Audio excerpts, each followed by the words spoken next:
그리고 계시록 12장 바로 옆에 14절에 보시면은 그때 그 여인이 큰 독수리의 여기 여인은 이스라엘이거든요. 큰 독수리의 두 날개를 받았는데 이는 그녀가 광야에 있는 자기 처소로 날아가서 그곳에서 그 뱀의 낫을 피하여 한 때와 두 때와 반 때를 부양받으려 함이더라. 그러니까 3년 반 동안, 그러니까 후 3년이죠. 대환란이 7년이면은 앞에 3년 반은 이제 적그리스도와 합평을 맺어요. 이스라엘이. 근데 그 중간에 언약을 파기해 버려요. 그리고 이제 이스라엘을 박해하기 시작하는 것입니다. 그래서 3년 반에 후 3년 반에는 이제 아주 그냥 도망 다녀야 돼. 적그리스도는 쫓아다니고. 이때 셀라페트라로 실제 셀라페트라는 존재하는 곳입니다. 그 바위 도시라고 해요. 그 바위를 깎아 만든 도시인데 도시가 사방에 튀어져 있는 게 아니고 입구가 그 절벽이 이렇게 양쪽에 있으면 협곡 같은 데 들어가는 게 그렇게 생겼어요. 그래서 수비하기에 가장 좋은 그 도시예요. 거기가. 실제로 있는 곳입니다. 그쪽으로 이제 도망을 가게 되는 겁니다. 그 이름까지 주님께서 성경에다 이렇게 다 보여주신 거예요. 셀라페트라라는 그 이름까지도. 출애굽기 16장에도 보시면 이 그 만나가 하늘에서 내렸는데 흰 설이 같다고 이렇게 표현하고 있거든요.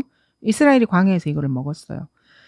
그래서 그거는 그때 그냥 그 일이 있었고 그 이후로는 더 이상 뭐 없다 이게 아니고, 그래서 성경은 그 당시에 역사적으로 그런 일이 있었다라는 것을 우리가 배우고 다음에 그 일이 또 있을 것이라는 것을 예언적으로 보는 거예요. 그래서 성경은 2중, 3중으로 적용이 가능한 거예요. 그래서 구약은 우리가 보면 그거는 다 이미 지나간 일이야. 역사적으로는 지나갔는데요. 미래에 다시 있어요. 그래서 여호수아 그 가나안 정복할 때도 보면은 해가 멈추잖아요. 주님이 재림하실 때도 해가 멈춰요. 그래서 우리가 그 이제 같이 들어갈 때 주님과 함께 가나안 땅, 예루살렘이 가나안 땅이잖아요. 거기 들어가면 해가 멈추는 거예요. 그때 여호수아 정복 전쟁에 있었던 일이 다시 있는 거예요. 그래서 구약을 읽으실 때 이런 걸 알면 재밌어요.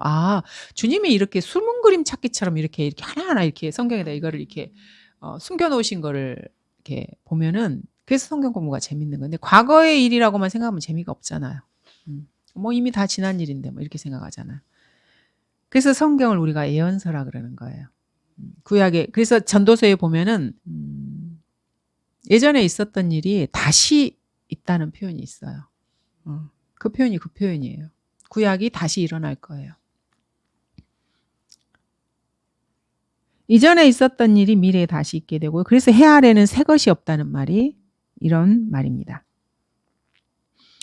자, 창조과학회라고 여러분 들어보셨을 거예요. 미국에 창조과학회가 있고요. 우리나라에도 이제 거기를 본떠서 그 창조과학회 하는 그 사람이 김명현인가? 그 사람이 이제 나와서 강의도 하고 막 다니고 이러더라고요. 근데 그 사람들은 재창조를 안 믿어요. 그래서 인류 역사를 6,000년, 인류 역사가 6,000년인 거는 맞아요. 근데 그 이전을 설명을 못 해요. 그래서 우주의 역사도 6,000년이라 그러는 거예요. 모르니까.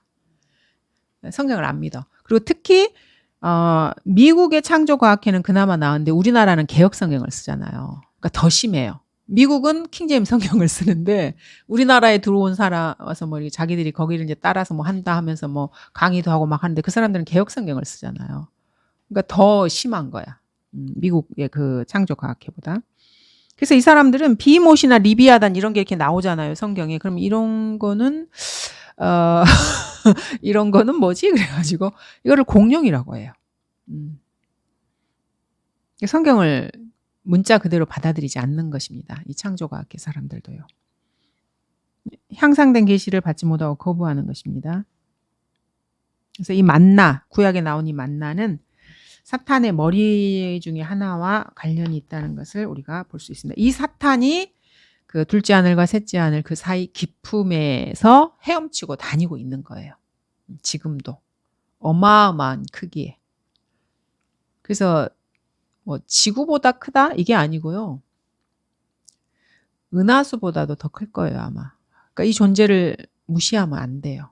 그리고 내 힘으로 내가 뭐 마귀를 이긴다? 이건 말도 안 되는. 그래서 주님께서 우리를 너가 죽은 줄로 여기라고 말씀을 하시는 거예요. 우리는 십자가에 주님과 함께 죽었고 주님께서 부활하셨을 때 다시 살아난 것이고 주님을 믿는 믿음으로만 이 마귀를 이길 수가 있는 것입니다. 그래서 규칙을 배워야 돼요. 성경을 통해서. 어떻게 마귀하고 싸울 수 있는지. 그래서 저희가 이제 우주를 쭉 살펴봤고요. 세계의 하늘에 대해서도 좀 살펴봤습니다. 아까 저희가 시편 148편을 이렇게 좀 봤는데 조금만 더 볼게요. 시편 148편 1절부터 한번 조금만 더 보겠습니다.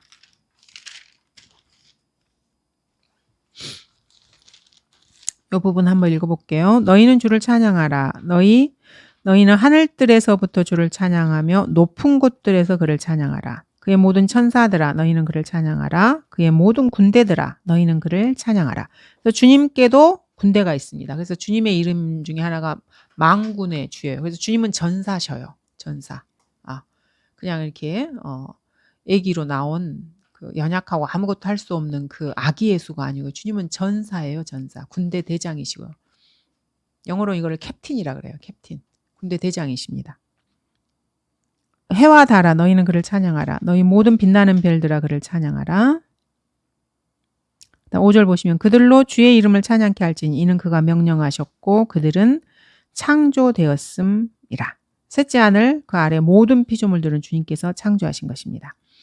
그가 또한 그들을 영원 무궁토록 세우셨으며 패기치 못할 법령을 제정하셨도다. 너희 용들과 모든 기품들아 땅에서부터 주를 찬양하라. 그래서 이 용들도 주님의 피조물에 지나지 않는다는 거예요. 저희가 이 시편을 보면은 불과 우박과 또 눈과 안개들아 그의 말씀을 이행하는 폭풍아. 이 폭풍 주님의 말씀을 이행한대요. 지상에 뭐 토네이도 일어나고 여러 가지 자연재해가 일어나 주님이 하시는 거예요. 주님이 하시는 것입니다. 산들과 모든 작은 산들과 또 열매 맺는 나무들과 모든 백향목들아 짐승들과 모든 가축과 또 기어다니는 것들과 나는 새야 세상의 왕들과 모든 백성과 또 통치자들과 세상의 모든 재판관들아 젊은 남자들과 여자들과 또 노인들과 아이들아 그들로 주의 이름을 찬양케 할지니 이는 그의 이름만이 홀로 뛰어나시며 그의 영광이 땅과 하늘 위에 있습니다. 그러니까 창조주라는 말씀이에요. 주님이. 그래서 그 아래에 있는 모든 피조물은 마땅히 주님께 찬양을 드려야 돼요. 기품에 있는 용들도 마찬가지예요. 모두가 다 주님이 만드신 주님의 피조 세계에 있는 피조물들이기 때문에 창조주는 딱 한 분밖에 없는 것입니다. 근데 이 창조주를 제외한 다른 누구를 경배하고 찬양하는 게 그래서 가장 극심한 죄예요. 주님께 마땅히 드려야 될 그 영광을 드리지 않는 거예요. 그래서 그리스도인이 주님께 경배를 드리면은 금을 받는다 그랬잖아요. 그리스도의 심판석에서.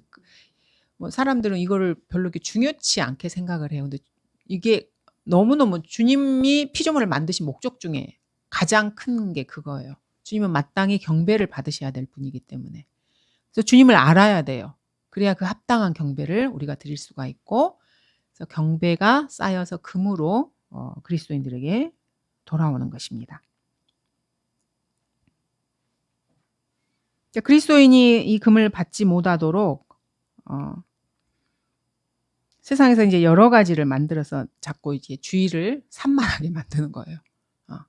주님께 초점이 맞춰져야 온전한 경배를 주님께 드릴 수가 있거든요. 그걸 못하게 하는 거예요. 자, 이 우주를 세 개로 주님께서 이렇게 만들어 놓으셨는데 피라미드 모양을 생각하시면 돼요. 이 우주는. 근데 우주를 보면 성경을 자세히 살펴보면은요. 이 우주를 옷이라는 표현으로 주님께서 계속해서 말씀하셔요. 그러면 이 우주 자체가 주님의 옷인 거예요. 주님의 옷이에요.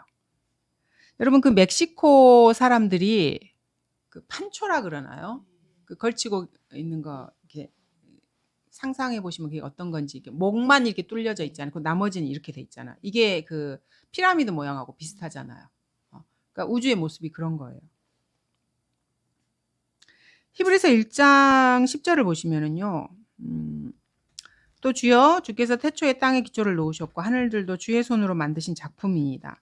그것들은 멸망할 터이나 주께서는 영종하시오니 그것들은 모두 겉옷처럼 낡아지리이다. 이렇게 해서 우주가 이렇게 멸망하는 것을 겉옷에 비유를 하고 계셔요. 주께서 그것들을 옷처럼 말아버리시리니. 그리하면 그것들은 바꿔질 것이나 주는 동일하심에 주의 연대는 끝이 없으리이다 하셨도다. 그래서 우주는 영원하지 않아요. 주님의 옷이고요. 주님이 원하시면 옷을 갈아입으실 수 있는 거예요. 새 옷으로.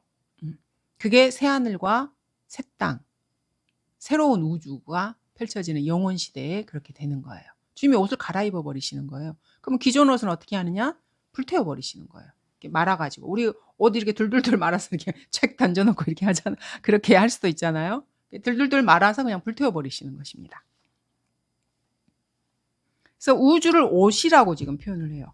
그런 표현이 되게 많이 나와요. 성경 이제 자세히 보시면 시편을 한번 볼게요. 시편 104편을 보시면은 그래서 우주가 지금 하나님의 옷이라는 것을 저희가 이제 살펴보고 있습니다.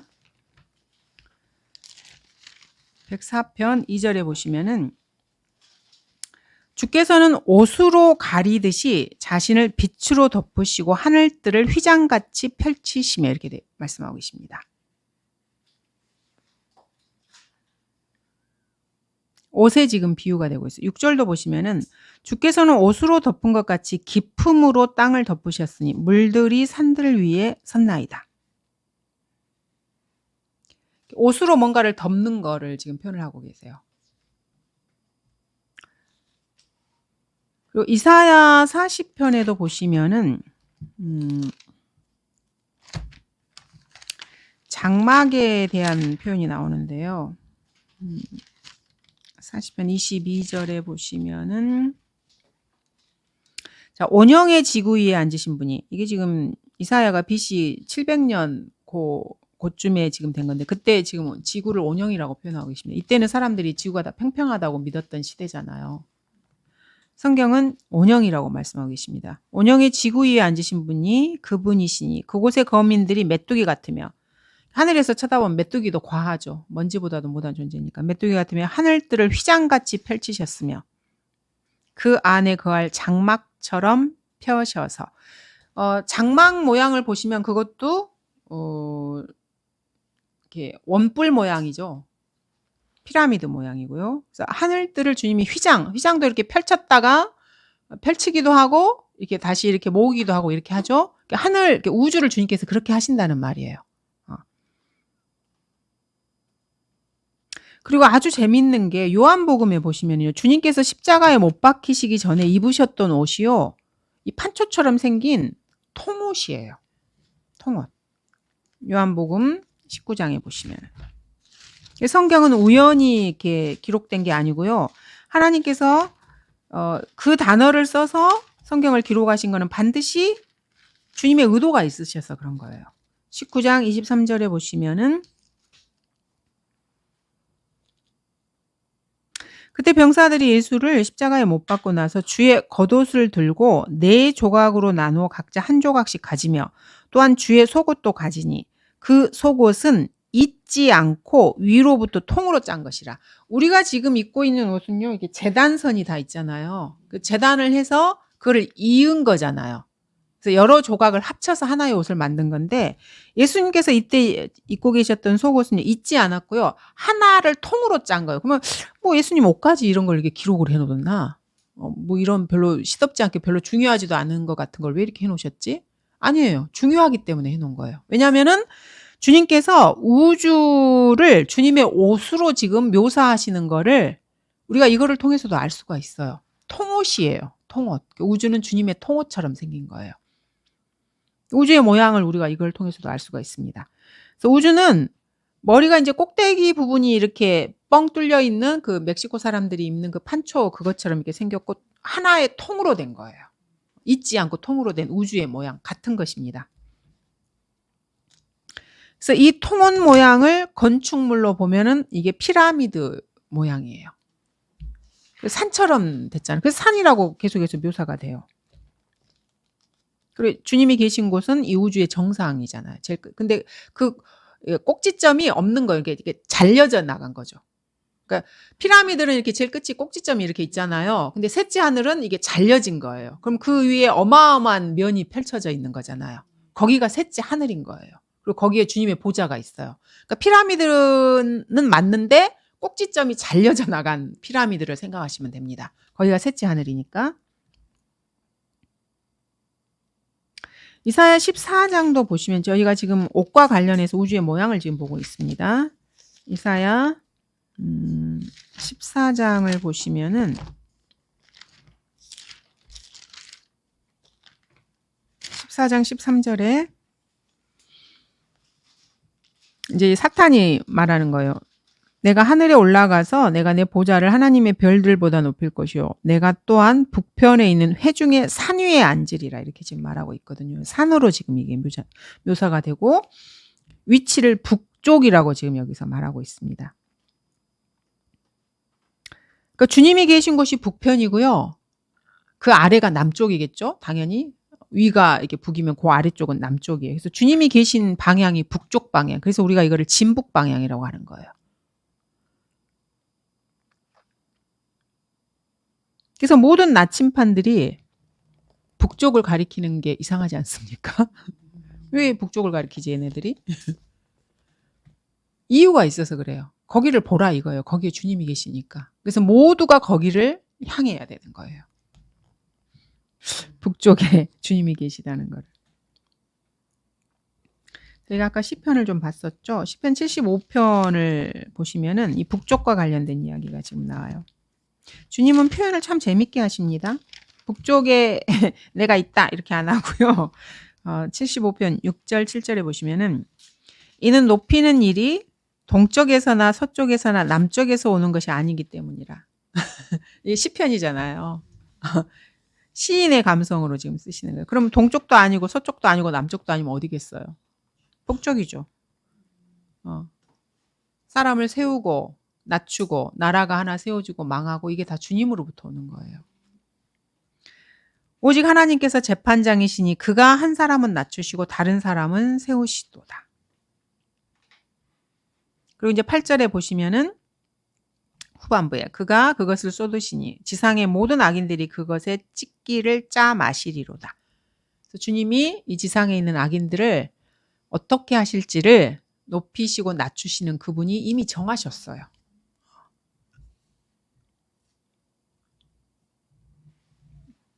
(10절에도) 보시면 의인들의 뿔은 높이 들려지리로다. 악인들의 뿔은 다 꺾일 거고요. 주님이 이미 이렇게 다 정하셨어요. 아무도 못 바꿔요, 이거는. 그러니까 세상에 눈에 보이는 대로 따라 사는 사람들은 그 사람만 바보예요. 성경을 모르는 사람은 그 사람만 바보예요. 아무리 잘난 척해도 소용없어. 그 사람이 하나님을 이기겠어요? 못 이기잖아요. 똑똑한 사람은 강자 편에 서는 게 진짜 똑똑한데 이 바보 같은 사람들은 눈에 보이는 자기가 생각하는 강자 편에 서서 그게 문제인 거예요. 그 사람들도 세상에서 막 그 권력을 잡고 이렇게 살아남으려고 하는 사람들이 아주 비운할 정도로 강자를 찾아서 거기에 붙잖아요. 살아남으려고 그러는 거거든요. 그리고 그 사람들이 누리는 권세를 같이 누리려고 그래요. 근데 줄을 잘못한 거예요. 왜냐하면 성경을 안 믿어서 그래요. 성경을 알았다면은 진짜 강자가 누구인지를 알았을 건데 성경을 안 믿어서 하나님이 우주 만물의 최강자라는 거를 이 사람들이 모른 거예요. 그래서 줄을 잘못 선 거예요. 그래서 그리스도인들이 그래서 똑똑한 거예요. 뭐 좀 이렇게 돈이 좀 없다거나 뭐 남들보다 직업이 뭐 세상에서 알아주는 직업이 아니라 그래서 멍청한 게 아니고 그리스도인들이 제일 똑똑한 거예요. 우주 만물에서 강자가 누군지를 알아버렸어. 그래서 거기에 탁 붙어 있는 거예요. 조금만 기다리면 되는 거야, 이제. 그러니까 현명한 사람은 그렇게 사는 거예요. 멍청한 사람들은 성경을 안 믿으니까 영원하지 않은 그냥 일시적인 강자를 강자로 착각을 한 거예요. 그러니까 바보들인 거지, 한마디로. 성경을 공부해야지. 공부하라고 그렇게 말해도 안 하더니. 그럼 누구 탓을 하겠어? 자기가 모르는 걸 누구 탓을 해요? 어쩔 수 없지, 그거를. 그래서 북쪽에서 높이는 일이 일어나는 것이고요. 주님께서는 참고 이렇게 절제하고 주님을 기다리는 사람들을 반드시 높여주실 거예요. 북쪽에 주님이 계시는 것입니다. 그리고 하나님께서는 우주의 북쪽에 빈자리, 아까 삼각형 꼭지점을 이렇게 딱 잘라서 아주 넓게 면을 펴셨다 그랬잖아요. 그 빈자리를 펼치셨고 그 보좌를, 주님의 보좌를 거기다가 주님께서 세우신 거예요. 욥기에 보면은 이 부분들이 아주 많이 나와요. 욥기가 성경에서 가장 먼저 기록된 책이잖아요. 그래서 욥기에 이런 부분이 아주 많이 나옵니다. 욥기 37장 보시면은 18절 볼게요. 당신이 그분과 함께 단단하고 부어 만든 거울 같은 하늘을 폈느냐? 자, 하늘을 이렇게 아까 장막처럼 펼치고 뭐 휘장처럼 펼치고 이렇게 했는데 이 표현이 보니까 단단하고 부어 만든 거울이라는 표현을 해요. 거울. 여러분 거울 아시죠? 투명한데 단단해요. 그죠? 근데 하늘을 그렇게 펴셨대. 그럼 이게 무슨 소리예요, 지금? 하늘을 부어 만드셨는데 거울 같다고 표현을 하고 계세요. 계시록에 보시면은요. 수정 같은 유리바다라는 표현이 나와요. 같은 말이거든요. 지금 우리가 여기 봤던 계시록 4장 한번 볼게요. 이 성경 공부하는 재미가 그래서 있는 거예요. 4장 6절에 보시면은 보좌 앞에는 이건 하나님 셋째 하늘이잖아요. 주님의 보좌 앞에는 수정과 같은 유리바다가 있고 라고 표현이 돼요. 주님의 보좌가 있는데 그 아래에 수정 같은 유리바다가 있는 거예요. 바다는 여러분 수정 같은 유리가 아니잖아요. 물이 이렇게 찰랑찰랑 하는 게 바다잖아요. 근데 수정이래요. 수정은 딱딱하잖아요. 유리도 딱딱하고요. 그러면은 셋째 하늘이 그 깊음 그 위에 있는데 그 표면이 수정과 같은 유리바다처럼 딱딱하다라는 말이에요. 그 위에 보좌가 있다는 말이거든요. 그 말은 이 물이 어떻다는 거. 물이 딱딱해지려면 어떻게 해야 돼요? 얼어야 딱딱하죠. 그러니까 깊음이 있는데 그 표면은 그러니까 셋째 하늘과 이 깊은 표면의 그 사이가 얼어 있는 거예요. 그래서 수정과 같은 유리바다라고 표현을 하는 거예요. 거울과 같다는 게. 그러니까 물이 얼어 있어요. 그 표면이. 그 위에다가 주님께서 셋째 하늘을 펼치신 거예요. 그러니까 이 얼음층이 얼마나 두껍겠어요. 그리고 피라미드 삼각형 이렇게 해서 이걸 탁 잘랐잖아요. 그럼 그 전체가 유리바다로 쫙 돼 있는 거예요. 어마어마하게. 거기서 보면은 지금 우리 이 지구는 먼지처럼도 안 보여요. 근데 그 펼쳐져 있는 거. 그럼 그게 얼마나 넓겠어요. 여러분 그 피라미드 한번 상상해 보시고 위에를 이렇게 딱 자르고 그 면이 이렇게 사각형으로 이렇게 딱 나와 있는 그 면 전체가 얼어 있는 거예요. 그게 물의 그 표면이니까. 그 얼음의 두께도 아마 어마어마할 거예요. 그냥 뭐 이렇게 뭐 1m, 2m 이 정도가 아니고 아마 수십 킬로, 수백 킬로 아마 이렇게 얼음의 깊이도 아마 이렇게 돼 있을 것입니다. 그래서 인간의 힘으로는 셋째 하늘에 갈 수가 없는 거예요. 물도 물이지만 이 얼음도 어마어마하게 이렇게 두껍게 있기 때문에 이거를 우리가 이제 그 깊음이라고 이 깊음이 바다인 거죠. 욥기 펴셨으니까 욥기 41장 31절 아까 우리가 이거 읽었죠. 그 깊음을 속같이 끓이는 바다라고 지금 깊음을 바다라고 주님께서 표현하고 계십니다. 그리고 이게 북쪽에 있어요. 37장도 보시면 욥기 30장 22절에 아름다운 날씨가 북쪽에서 오나니 두려우신 위엄이 하나님께 있도다. 하나님 이야기를 하면서 날씨 이야기를 하면서 북쪽 이야기를 해요. 북쪽에 주님이 계시는 것입니다. 이 보좌가 북쪽에 있는 것입니다. 그래서 물인데 이 물이 얼어있는 표면이 얼어있는 그래서 단단하게 부어 만든 유리바다라고 유리 수정 같은 유리라고 이렇게 표현을 하고 있고요. 계시록 15장 2절에서도 내가 보니 불로 뒤섞인 유리바다 같은 것이 있고 그 짐승과 그의 형상과 그의 표와 그의 이름의 숫자에 대하여 이긴 자들이 하나님의 하프들을 가지고 유리바다 위에 섰더라. 그러니까 셋째 하늘이 유리바다로 돼 있는 거예요. 그래서 이제 이거를 보통 절대 온도라고 표현을 하더라고요. 절대 온도라는 게 있대요. 이게 절대 영도래요. 그게 뭐 영하 273.15도씨 이게 절대 영도라고 표현을 하더라고요. 그래서 모든 나침판이 가리키는 방향에 주님께서 계신 것이고요. 주님께서 우리의 처소를 마련해 주시겠다고 약속하시고 처소를 지금 거기서 짓고 계신 거예요. 그러니까 새 예루살렘 도성이 거기에 제작이 지금 되고 있는 것입니다. 갈라디아서 4장 26절에 주님께서 요거를 새 예루살렘 도성으로 표현을 하고 계시죠. 우리 그리스도인들을 위한 처소를 주님께서 마련하고 계신 것입니다. 갈라디아서 4장 26절에 보시면은 위에 있는 예루살렘은 자유로우니 우리 모두의 어머니라. 우리 그리스도인들이 마지막으로 가게 될 새 예루살렘 도성을 이제 어머니로 표현을 하고 있는 것입니다. 이것이 지금 우주의 북편에 자리 잡고 있는 주님이 계신 곳이고요.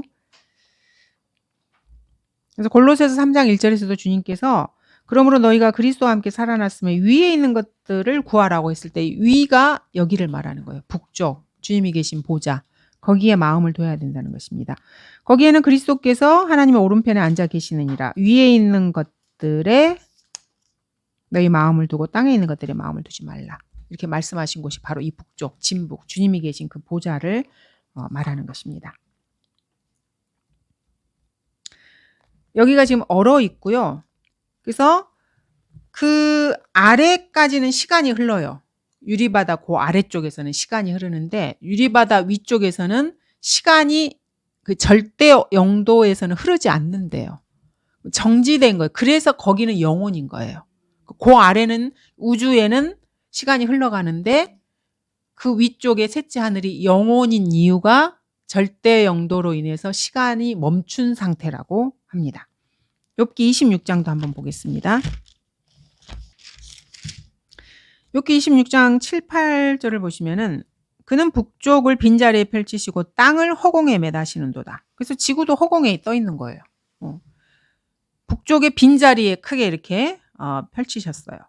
그는 물들을 그의 짙은 구름 속에 싸매시나 구름이 물들 밑에서 찢어지지 아니하는도다. 끝에 위에는 이렇게 얼어 있고 그다음에 구름으로 이렇게 아래 위가 다 이렇게 둘러져 있겠죠. 그리고 13절에도 보시면은 그는 그의 영으로 하늘들을 단장하셨고 그의 손이 꼬부라진 뱀을 지으셨도다. 이게 지금 사탄 말하는 거거든요. 이 기품에서 놀고 있는 애. 꼬부라진 뱀이 지금 거기 있는 것입니다.